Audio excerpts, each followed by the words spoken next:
दोस्तों, एक ऐसा स्टूडेंट जो अपनी ही टीचर पर आशिक हो गया। क्लास में सब पढ़ते रहे लेकिन उसकी आंखें सिर्फ टीचर को देखती रही।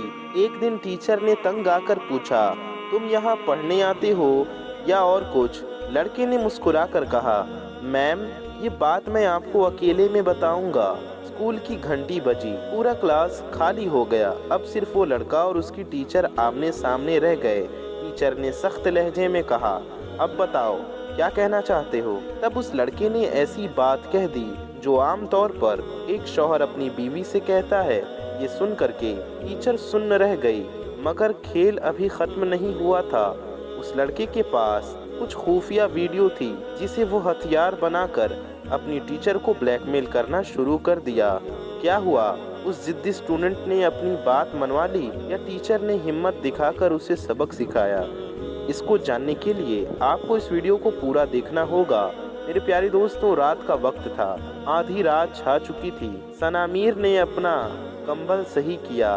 कंबल में सन्नाटा छाया हुआ था। दरवाजे पर नरम दस्तक हुई। एक बार फिर, दो बार, एक बार फिर, दो बार, फिर तीन बार। ऐसी दस्तक के जिस्म में छुपाव भी था और चाहत भी। सनामीर घबरा गई कि दरवाजे की दस्तक रुकी और दरवाजे के नीचे से एक लिफाफे वाली चिट्ठी सरक कर सामने आई। सनामीर ने चिट्ठी उठाई तो जानी मानी लिखावट लग रही थी। मैम, आप मेरी हैं, आप मुझे छोड़कर नहीं जा सकती। ये पढ़ करके सनामीर के दिल की धड़कन बढ़ गई। जल्दी से उसने अपनी खिड़की से बाहर झांका तो वहाँ उसको कोई नजर नहीं आया। लेकिन दूसरे दिन की सुबह सनामीर स्कूल गई और अपने मामूल के मुताबिक बच्चों को पढ़ाना शुरू किया। सामने की बेंच पर अयान मलिक बैठा था। नजरें टीचर पर थी। टीचर ने कहा, अयान, शुरू करो।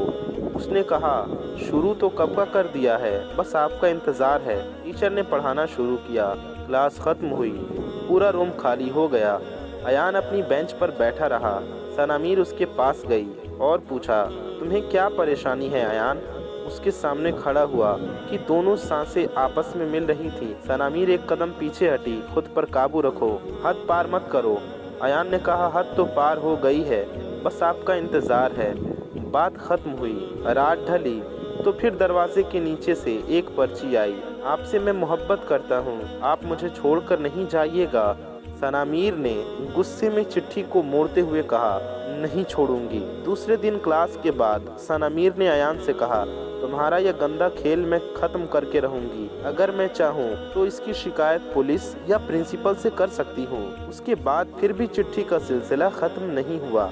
कभी दरवाजे के नीचे से चिट्ठी मिलती तो कभी कार के वाइपर पर चिट्ठी और तो कभी टीचर की बेंच पर चिट्ठी रखी हुई मिलती। हद तो तब पार हुई जब अयान ने सनामीर की रिकॉर्डिंग उसे सेंड करी और कहा, अगर ये चाहती हो कि वीडियो वायरल न हो तो मेरा कहना मानो, जो मैं कहता हूँ वो करो। सनामीर अपनी बेड पर बैठी हुई थी कि अचानक उसका मोबाइल रिंग हुआ। सनामीर ने मोबाइल उठाया और देखा तो एक वीडियो थी। सनामीर ने वीडियो को प्ले कर दिया। वीडियो देखकर उसके पैर के नीचे से ज़मीन खिसक गई। हाथ से मोबाइल छूट गया। एसी में भी पसीना पसीना हो गई। कांपते हुए हाथों से मोबाइल को उठाया और स्कूल की प्रिंसिपल अर्चना जी को कॉल लगाया और उन्हें सारी बातें बताईं। उन्होंने कहा, अभी तुम मेरे घर आओ और सारी चिट्ठी लेकर आना। सनामीर रात के अंधेरे में घबराए हुए कदमों के साथ अर्चना जी के घर पहुंची और सारी बातें बताई। चिट्ठी दिखाई और वीडियो दिखाई जिसमें सनामीर क्लास के बाद चेंजिंग रूम में अपने कपड़े बदल रही थी। अर्चना जी ने फ़ौरन आईटी सेल्स और अयान मलिक के घर कॉल लगाया और फौरी तौर पर सबको बुलाया। जब सब आ गए तो सबके सामने अर्चना जी ने सारी बातें बताई। अयान सनामीर को कैसे परेशान कर रहा है उसने वीडियो बनाई है। सनामीर एक कोने में खड़ी थी, आंखों में आंसू थे और सबके सामने अयान बैठा कांप रहा था। आईटी सेल्स वालों ने अयान के मोबाइल से वीडियो डिलीट करवाई।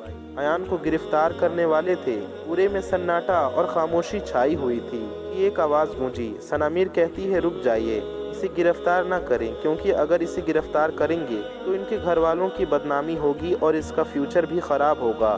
तो मैं अपनी शिकायत वापस लेती हूँ कि आप इसे गिरफ्तार न करें। आईटी सेल्स वालों ने अयान को एक कड़ी वार्निंग दी और ख़बरदार कर दिया कि दोबारा अगर ऐसा किया तो उसे कड़ी से कड़ी सज़ा हो जाएगी। अयान के वालिद उसे अपने घर ले गए और उस स्कूल से उसका नाम भी कट गया। एक रात सनामीर अपने रूम में बैठी बेड पर उदास सोच रही थी कि उसने सही किया या गलत।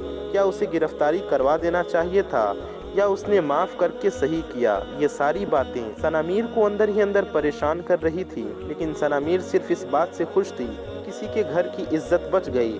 उसने जो भी मेरे साथ नादानी में किया, यह उसकी बहुत बड़ी गलती थी। सनामीर इन्हीं सभी उलझनों में उलझी हुई थी, लेकिन ये बात यहीं पर ख़त्म हो गई। अयान के घर वाले उसे एक बोर्डिंग स्कूल में दाखिला करवा देती हैं और अब सनामीर को ना कोई चिट्ठी आती है और ना ही किसी तरह की धमकी। दोस्तों, सनामीर ने हिम्मत और साहस से काम लिया।